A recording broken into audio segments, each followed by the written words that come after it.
بسم الله الرحمن الرحيم، واهلا وسهلا بكم. ان شاء الله تكونوا بخير وقت يوصلكم هذا الفيديو، وان شاء الله تكونوا ريحتوا من ضغط تاع الامتحانات والشوك تاع المعدلات اللي راهو جميع العائلات راه مرضى به، مع انه المعدل مجرد رقم لا اكثر ولا اقل. لذلك ما كان له نعمروا راسنا به زياده على اللزوم.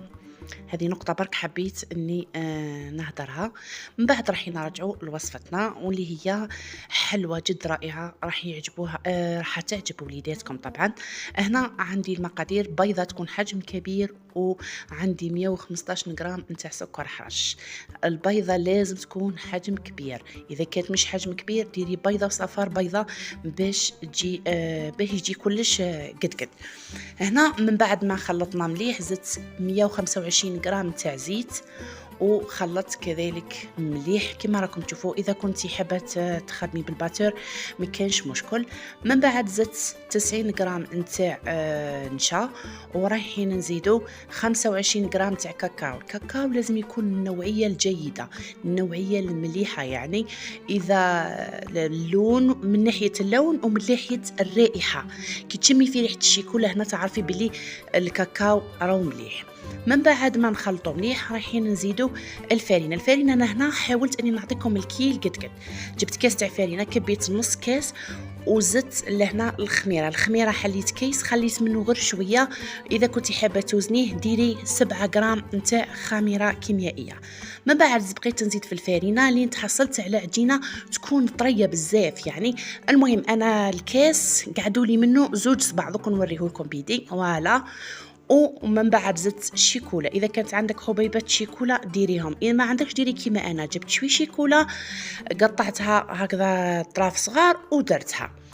من بعد راح نوزنوا العجينه تاعنا 25 غرام بالطريقه هذه، ونخليوه يريح ربع ساعه. ضروري انكم تخليوه يريح ربع ساعه، لانه راح الكاكاو يزيد يشرب ويتماسك تتماسك الحلوى تاعنا. نحطوه في الفرن ونشعلوا عليه غير من فوق، ما نشعلوش من تحت، لين يطرطق كما راكم تشوفوا وياخذ لنا هذا الشكل. نوليو نشعلوا عليه من الاسفل حق ما ينشف لنا فقط. هنا انا الحبه هذه خليتها زدت لها شوي للنار، حبيتها تجيني من قرمشه. اذا كنتي حابه يجيه هشوش يعني يذوب في الفم كما راكم تشوفوا في الحبه اللي راهي في يدي. اما اذا حبيتي يجي كي كوكيز يجي يتقرمش، كي حمريه شوي من الاسفل هكذا كما راكم تشوفوا. لازم انكم تستعينوا بهكذا بقراطوار هكذا اللي نخدموا به، لانه تلقاوه يلصق، ما نديروا ورق الشمع يلصق لكم.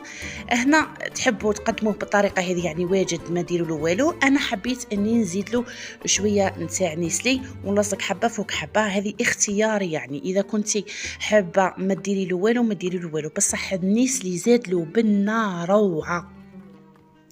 نلصقوا حبه فوق حبه ونتموا الكميه كامل ونقدموه لوليداتنا بالحليب، وش نقول لكم بالجوي.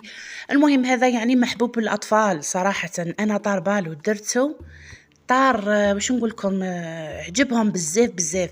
جا بين الكيكه، جا بين واحد الذوق هكذا. جربوه دوك تعرفوني على واه راني نهضر.